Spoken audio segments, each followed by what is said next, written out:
샬롬, 사랑하는 성도 여러분, 주님 안에서 평안하십니까? 저는 별이 쏟아지는 갈릴리 교회 김진 목사입니다. 요즘 북극 한파로 추위가 제법 매섭지요. 건강에 유의하면서 이 겨울 잘 보내시기를 간절히 바랍니다. 오늘은 지난 시간에 이어서 크로스웨이 제1권 하나님의 구원 계획 제3과 하나님이 세우신 계획 파트 2를 살펴보겠습니다. 먼저 지난 시간에 보았던 그림 몇 장을 떠올려 볼 텐데요. 첫 번째 그림은 우리 마음대로 하나님께 우리가 원하는 모자를 씌워서는 안 된다는 것을 보여줍니다. 하나님은 영이시기 때문에 누구도 하나님을 본 자가 없지요. 우리가 마음대로 상상해서 적어도 신은 이래야 돼, 이런 식으로 하나님에게 우리 마음에 드는 모자를 씌워줄 수 없다는 거예요.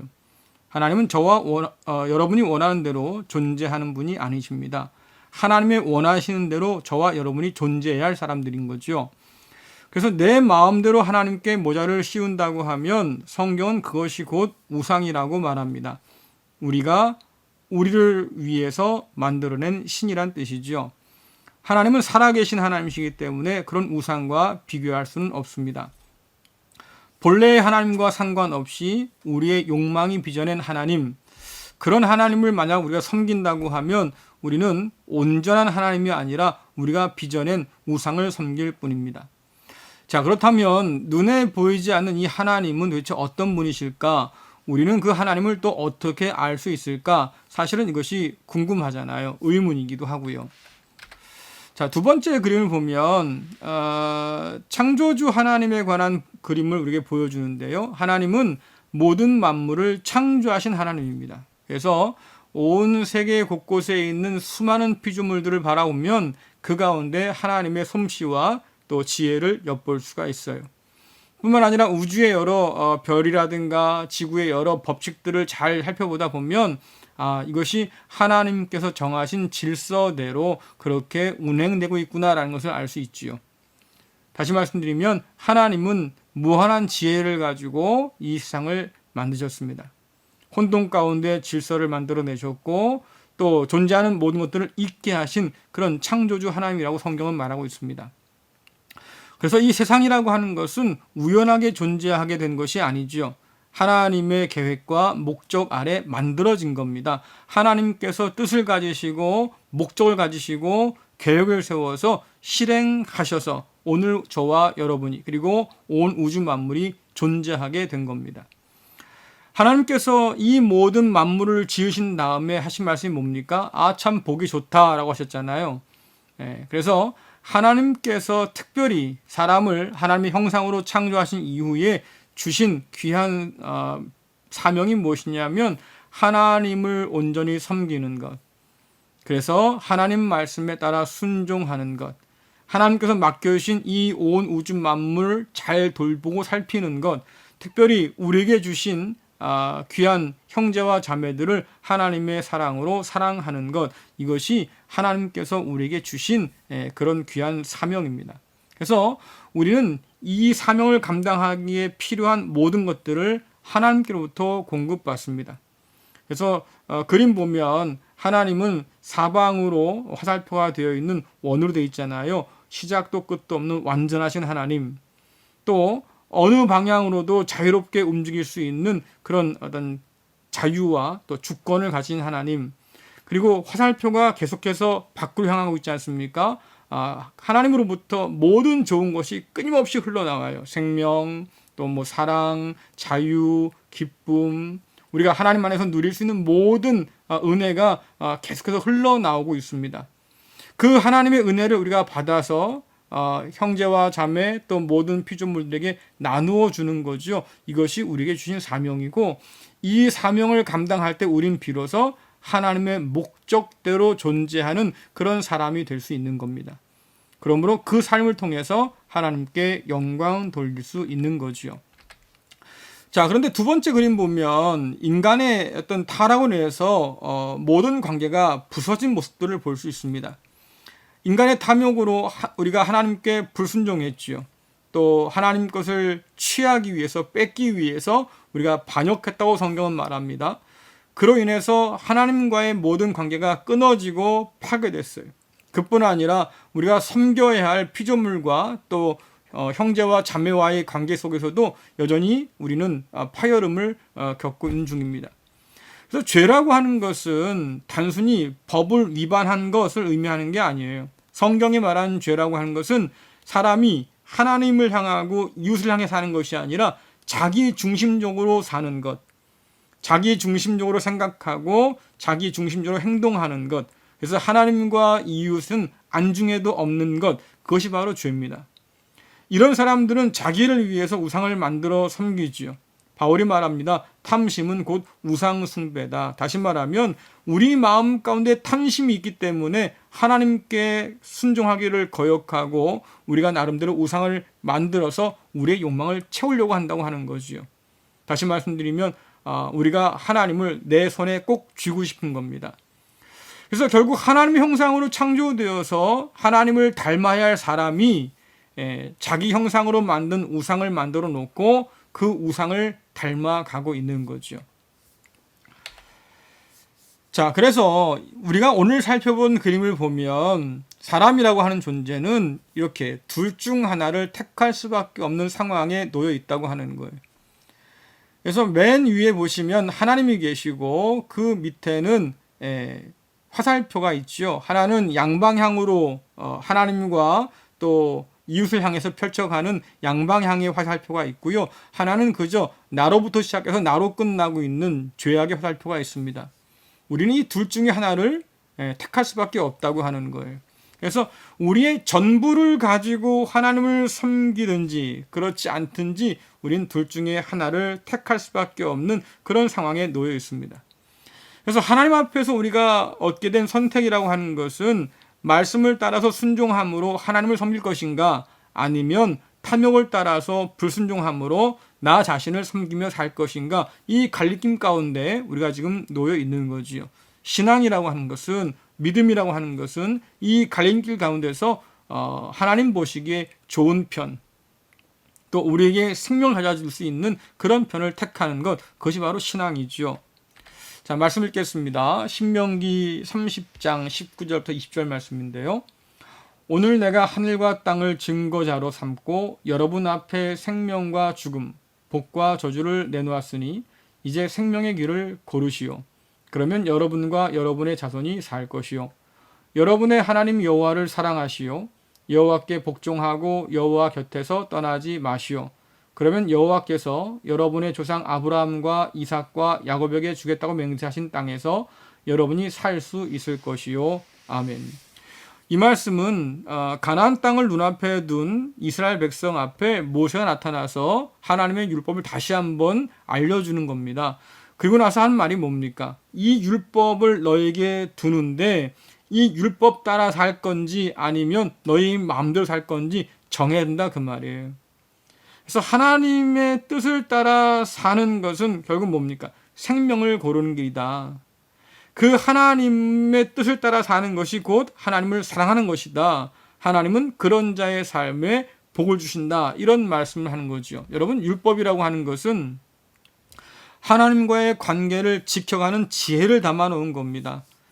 그래서 율법은 단지 무언가를 지키고 지키지 않고의 문제가 아니죠. 이것은 일부를 택하는 선택적 순종도 의미하지 않습니다. 여러분들, 선택적 순종이라고 하는 것은 내가 순종할 수 있는 것만, 내 마음에 드는 것만 골라서 순종하고 나머지는 버리는 거거든요. 자, 그런데 우리가 그럴 수 있다고 믿는 순간 우리는 타락의 나락으로 떨어지고 맙니다. 하나님의 심판으로 망했던 이스라엘과 유다의 역사가 그것을 증명해 주지요. 여러분, 그들이 하나님을 예배하지 않아서 망한 게 아니에요. 하나님과 함께 우상도 예배해서 망했습니다. 그들이 하나님께서 주신 율법 중에서 어떤 것은 지키고 어떤 것은 지키지 못했기 때문에 결국 망한 거예요. 다시 말씀드리면 하나님을 예배한다고 하지만 그러나 형제와 이웃을 향한 사랑을 그들이 잃었기 때문에 하나님께서는 하나님께 드리는 예배도 진실하지 않다고 본 거지요. 우리가 성경에서 본 것처럼 형제를 사랑하지 않고 하나님을 사랑한다고 하는 거, 그것은 거짓말이다라고 성경은 말하지 않습니까?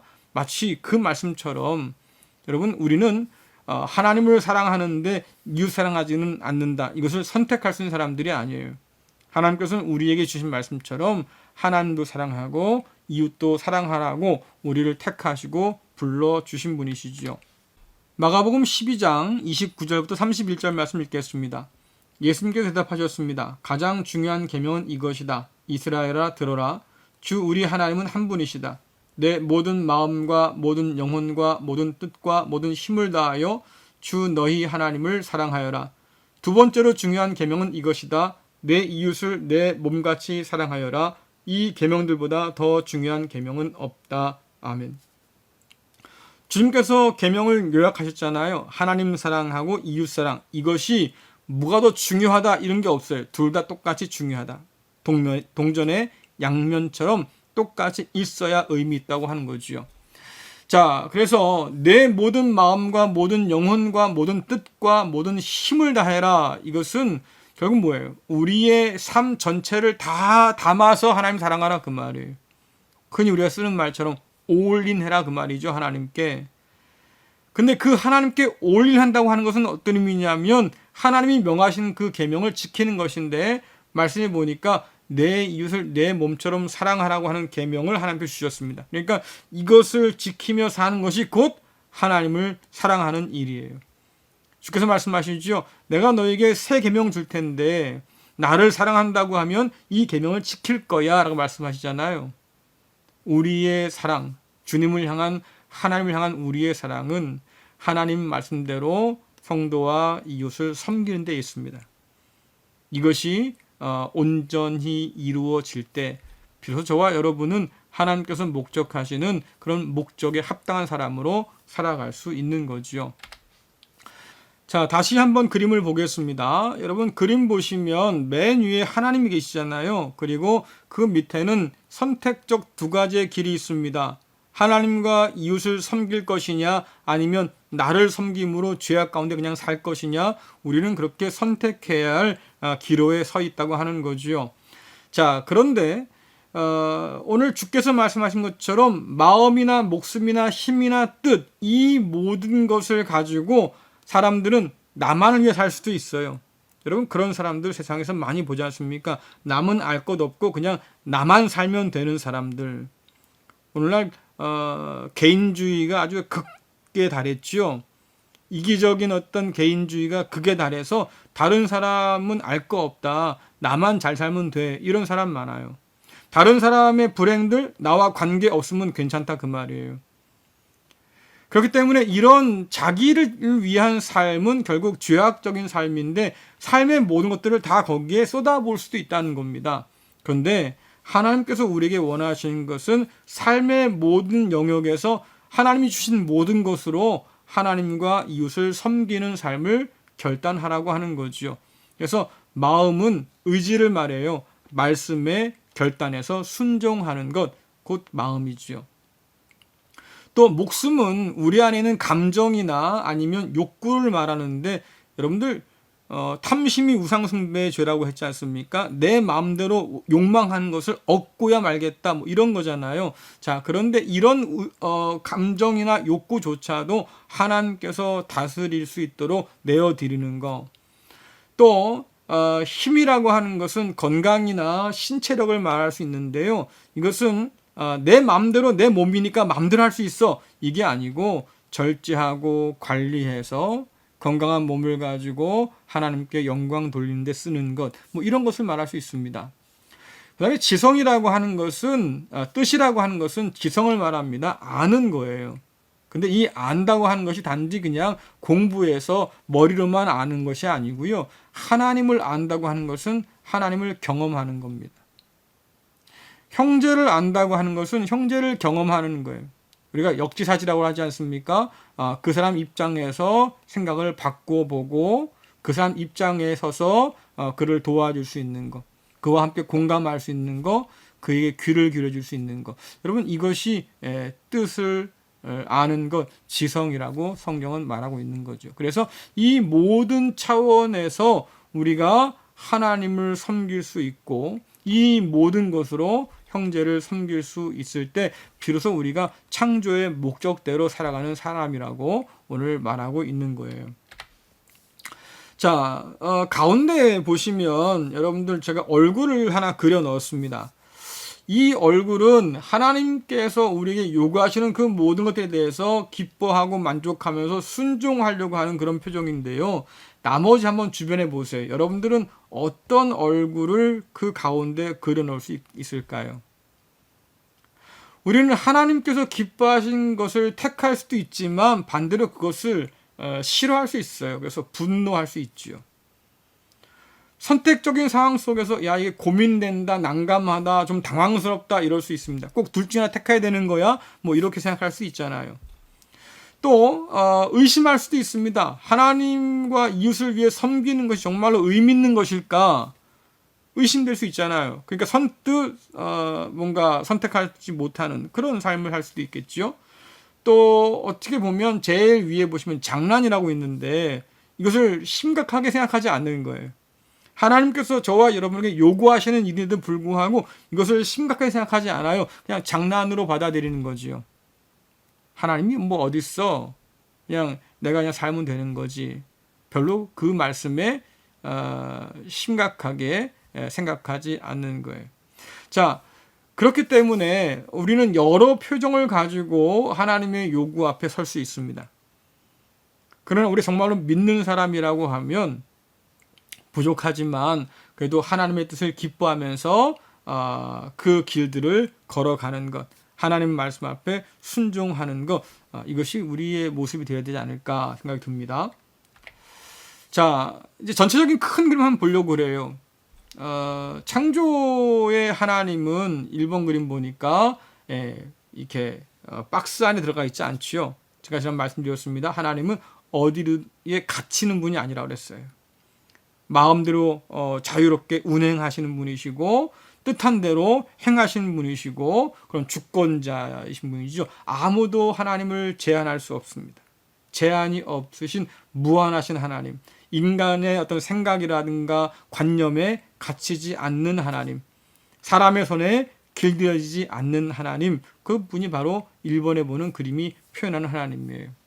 자, 근데 그 하나님께서 2번 그림 보니까 세상을 아름답게 창조하셨지요. 보시기에 좋았다. 그 말은 뭐냐면 뜻하신 대로 다 지어졌다 그 말입니다. 하나님께서 원하신 대로 만들어졌다. 다시 말하면 모든 것들이 하나님 앞에 순종해서 그 원하시는 모습대로 드러난 거예요. 자, 그래서 있어야 할 곳에 있는 것, 그리고 지음받은 목적대로 쓰임받는 것, 여러분 그것이 모든 피조물의 어떤 목적이지요. 존재의 이유지요. 그 다음 그림 보면 이제 3번과 4번은 전혀 다른 그림입니다. 특별히 3번 그림은 그 모든 피조물 가운데서도 하나님께서 하나님의 형상으로 만드신 남자와 여자가 서로 교제하면서 하나님을 섬기는 모습을 보여주고 있는 거예요. 그래서 이 사람들의 손이 다 하늘로 이렇게 펼쳐 있잖아요. 그렇죠? 하나님께 영광을 돌리는 모습이죠. 조화롭게 하나님과 교제하면서 또 사람과 사람 사이에 교제하면서 하나님을 섬기는 그런 모습을 보여주고 있습니다.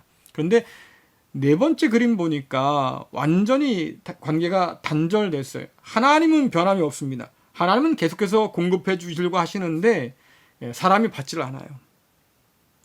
하나님을 거절합니다. 자기를 사랑하고 하나님을 사랑하지 않아요. 또 서로 교제하지 않지 않습니까? 서로 사랑하지 않아요.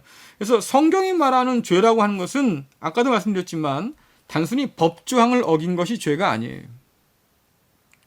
하나님과 깨어진 관계, 생명의 근원이신 하나님부터 끊어진 것, 그래서 사망이 들어왔지요. 이 탐심으로 인한 결과가 결국은 사망인 거잖아요. 그래서 하나님께서 원했던, 하나님이 창조했던 그 모든 창조 세계를 망가뜨린 것, 그것이 4번 그림입니다.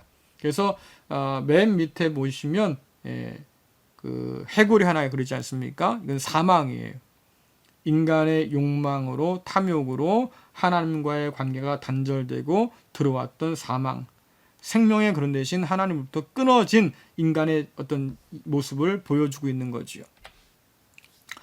자, 여러분 야고보서 1장 15절 말씀 다시 한번 읽겠습니다. 욕심은 죄를 낳고 죄는 점점 자라 죽음을 가져옵니다. 여러분 이게 인간의 현실이에요. 우리는 첨단 기술이라든가 뭐 지식을 자랑하는 세대에 살고 있지 않습니까? 하지만 변하지 않는 게 있어요. 우리의 옷이 바뀌고 먹는 게 달라지고 뭐 일상생활의 모든 것들이 변한다고 그래도 달라지지 않는 게 있습니다. 바로 죄와 사망의 지배 아래에 있는 것. 성경이 말하는 것처럼 죄와 사망의 종 노릇하고 있는 것은 절대로 변하지 않고 있습니다. 아무리 여러분들이 멋있는 옷을 입고 또 좋은 차를 굴리고 또 최신 핸드폰을 손에 들고 있고 그래서 세상에서 내가 제일 잘 나가 이렇게 말한다 할지라도 그러나 변함이 없는 게 있습니다. 우리의 존재는 죄와 사망의 지배 아래 놓여 있다고 하는 것. 이것이 인간의 현실이에요. 더욱 중요한 것은 뭐냐면 그렇기 때문에 그런 우리가 자신을 스스로 구원할 수 없다는 거지요. 이것이 인간이 가진 절망입니다. 해결할 수 없는 절망. 우리 힘으로는 도저히 안 되는 절망을 우리는 안고 사는 거예요. 그러니까 불안하고 두렵고 그래서 뭔가 더 붙들고 살고 싶어서 말입니다. 아등바등되고 이것이 우리의 인생이죠. 자, 그런데 하나님은 변함이 없는 분이에요. 하나님은 여전하신 분이에요. 그 하나님께서 여전히 우리를 향해서 은혜를 베풀고 계시고 약속하신 모든 것들을 지키려고 하고 계시고 또 그런 모든 환경 가운데서 우리를 다시 새롭게 건져주시기 위해서 하나님은 여전히 오늘도 일하고 계신다는 뜻이죠. 자, 그래서 도미노 게임 아실 겁니다, 여러분들. 예, 쭉 도미노를 세워놓고 하나를 탁 누르면 착 해서 전부 다 무너지잖아요. 다 넘어갑니다. 예, 마치 인간의 죄는 이런 거였어요. 하나님이 잘 조화롭게 만들어 놓은 그 창조 세계를 무너뜨리는 거였죠. 사람이 한 일은. 그런데 그 가운데 손이 탁 나와요. 더 이상 무너지지 않도록 막아주시는 분, 이분이 바로 하나님의 손입니다. 예수 그리스도의 십자가를 통해서 이 무너짐을 막아서서 다시 회복시키려고 하시는 거, 여러분 그것이 하나님이 세우신 구원의 계획이에요. 자, 5번째 그림을 보시면 새로운 놀라운 장면들이 연출되는데요. 사람과 사람 사이에 지금 한 분이 손을 영광을 돌리는 표정을 하고 지금 내려와 계시잖아요.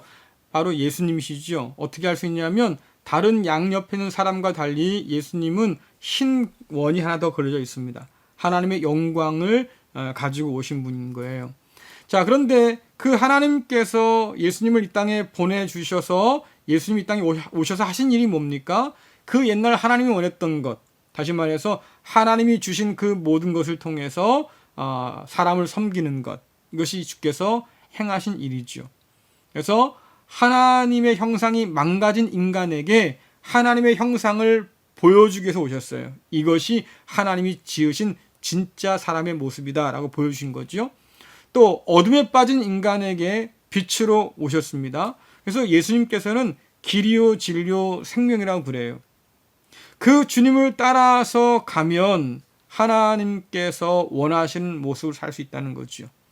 그 주님을 따라가면 하나님께서 기뻐하시는 그 모습으로 살아서 하나님이 주시는 영원한 생명을 누릴 수 있다고 하는 거예요. 그러니까 주님은 길이요 진리요 생명 되신 분이라고 말하지 않습니까? 자, 그래서 이 땅에 오신 주님께서 그림을 보는 것처럼 하나님과 사람을 섬겨요. 은혜와 진리가 충만한 주님께서 이 땅에 우리에게 오셔서 은혜를 나눠주시고 진리를 증거하셔서 사람들을 주님께로 하나님께로 인도하길 원합니다. 자, 그런데 큰 문제가 뭐가 있습니까? 사람들이 알아보질 못해요. 영접하질 않아요. 배척합니다. 하나님이 내밀어 주신 마지막 손을 말이죠. 사람들이 거절해요. 그래서 예수 그리스도를 십자가에 매달아 죽였습니다. 자, 그런데 더 놀라운 일은 뭐냐면 주님께서 친히 말씀하셨잖아요. 내가 이를 위해서 왔다. 그런 말씀하셔요. 말씀 보겠습니다. 마태복음 20장 28절 말씀이에요. 인자는 섬김을 받으러 온 것이 아니라 섬기러 왔고 자기 목숨을 많은 사람들을 위하여 주려고 왔다. 아멘. 오늘 주께서 뭐라고 말씀하십니까? 나는 섬김을 받으러 온 것이 아니다. 섬기러 왔다. 어떻게 섬깁니까? 하나님이 주신 구원의 놀라운 복음을 갖고 오셔서 그 놀라운 은혜를 가지고 오셔서 길이요 진리요 생명 되신 주께서 오셔서 사람들에게 하나님의 놀라운 생명을 전해주는 거예요. 구원의 진리를 전해주시는 거예요. 하나님께로 다시 돌아올 수 있는 길들을 열어주시는 거지요. 하나님께로부터 받은 것을 그대로 나누어 주셔서 섬기러 오셨고, 더 놀라운 건 뭐겠습니까? 자기 목숨을 많은 사람을 위하여 주려고 왔다. 사람들은 예수님을 시기하고 질투하고 미워하고 믿지 않아서 십자가에 매달아 죽였지만, 그러나 하나님의 역사에서 보면 그것은 주님께서 친히 자신의 목숨을 내어 주신 거지요. 우리를 구원하시고 또 하나님의 귀한 자녀로 다시 회복시키기 위해서 자신을 기꺼이 내어 주신 거예요. 자, 그래서 예수 그리스도의 십자가 사역 안에서 놀라운 일들이 벌어집니다. 주님께서 승천하신 이후에 성령을 보내주셨죠. 성령은 예수 그리스도의 사역을 이어가셔요. 그래서 예수 그리스도를 믿는 사람들을 통해서 역사하시는데, 하나님께로부터 받은 그 놀라운 사랑을, 그 은혜를 예수 믿는 사람들은 서로 나누고 섬김으로 하나님께 영광 돌리게 되어 있습니다. 그래서 선을 보시면 하나님께로부터 나와서 연결된 선들을 보시면 이게 끊겨 있잖아요. 연결된 것 같지 않고 이게 끊어져 있습니다. 그러면 그것은 하나님께로부터 오는 은혜가 부족하다는 뜻이 아니에요. 아들까지 아끼지 않고 내어주신 하나님께서 우리에게 아낄 것이 없다고 바울은 말하지 않습니까?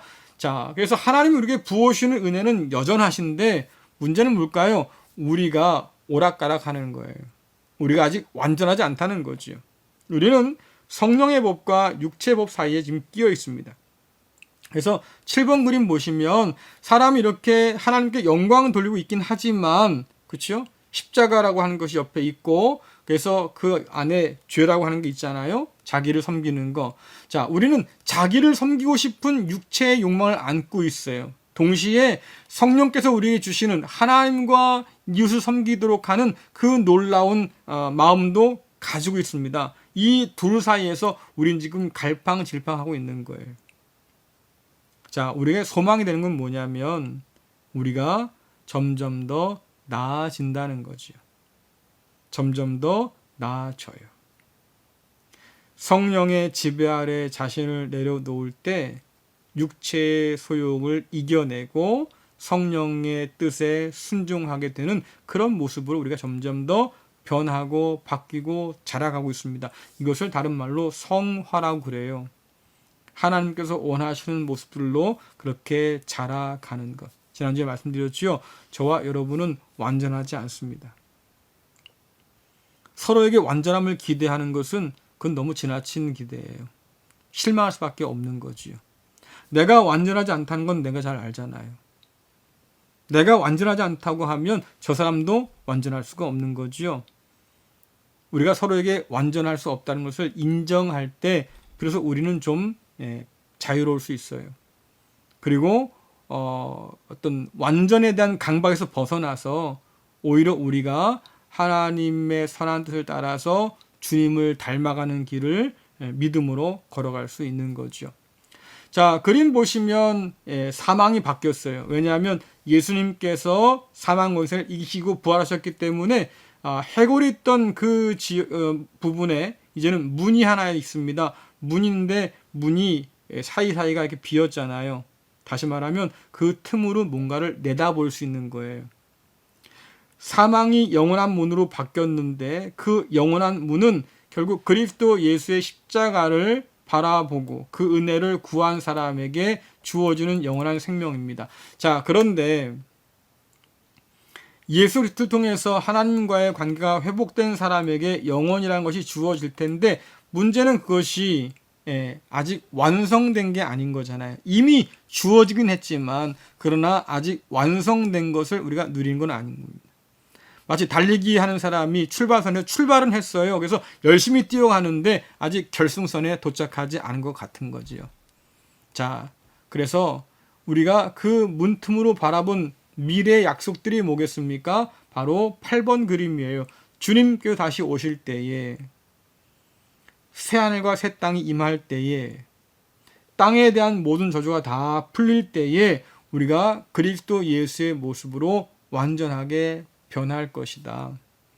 창조주 하나님께서 그리스도 예수를 통해서 새롭게 창조를 행하실 때에 여러분들 그 새 창조는 다시 말씀드리지만 인간의 구원만을 위한 것이 아닙니다. 우리로 인해서 저주받은 모든 피조물들을 해방하기 위한 것이 새 창조예요. 그래서 창조의 본래의 모습으로 회복시키는 것, 이것이 하나님의 계획이라고 말씀드렸지요. 그 날이 온다 하는 거예요. 그것이 우리가 가진 영혼에 대한 소망인 거지요.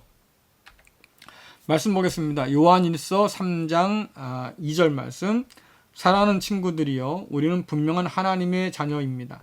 우리가 아직은 미래에 어떤 모습으로 있게 될지 알 수 없지만 그리스도께서 다시 오실 그때에는 우리의 모습이 그와 같을 줄을 알고 있습니다. 우리는 그분의 참모습을 보게 될 것입니다. 아멘.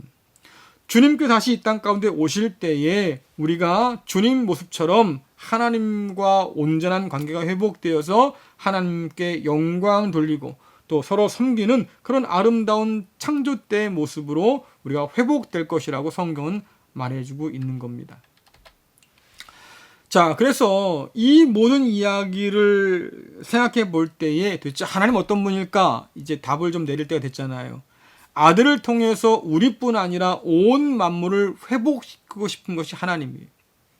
그리고 이것을 위해서 하나님은 계획을 세우시고 또 실행하신 분이시죠. 그래서 하나님은 구원의 하나님이에요. 저와 여러분이 이러저런 모자를 많이 씌워뒀어도 그러나 그것은 의미 없다 그 말입니다. 하나님은 어떤 분이에요? 아들을 통해서 우리를 구원하시고 만물을 회복시키실 수 있는 분, 바로 구원의 하나님이시죠. 그 하나님께서 만물을 회복시키시기 위해서 계획을 세우시고 아들을 보내셔서 지금 그 계획이 오늘도 내일도 이어질 겁니다. 언제까지요? 주님께서 다시 오시는 그날까지. 자, 영상 하나 보실 거예요. 이게 역도미노 영상이라고 그러는데요. 도미노를 이렇게 처음 잘 깔아놓잖아요. 하나를 탁 튕기면 이 조화롭게 보이던 모습들이 다 파괴됩니다. 자, 근데 필름을 거꾸로 돌리면 다시 본래의 모습으로 제자리로 다 돌아오지요.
십자가는 죄와 사망의 파괴적인 진행을 역전시켜서 용서와 화해 또 생명을 가져주는 하나님의 지혜라고 성경은 말하고 있습니다. 바울은 주님께서 오실 때까지 지금 우리가 살아가는 이 세상을 은혜의 때라고 얘기하고 구원받을 만한 때라고 얘기했지요.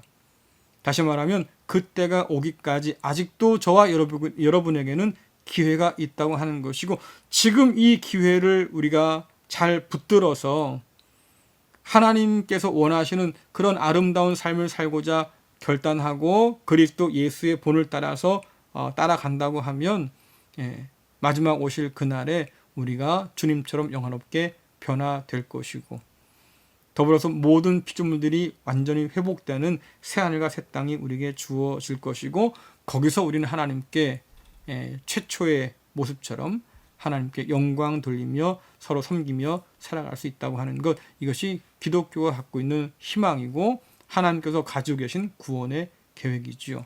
이미 그 계획은 실행되었고요. 또 진행 중에 있습니다. 그리고 우리는 다시 오실 주님을 기다리고 있는 중이지요.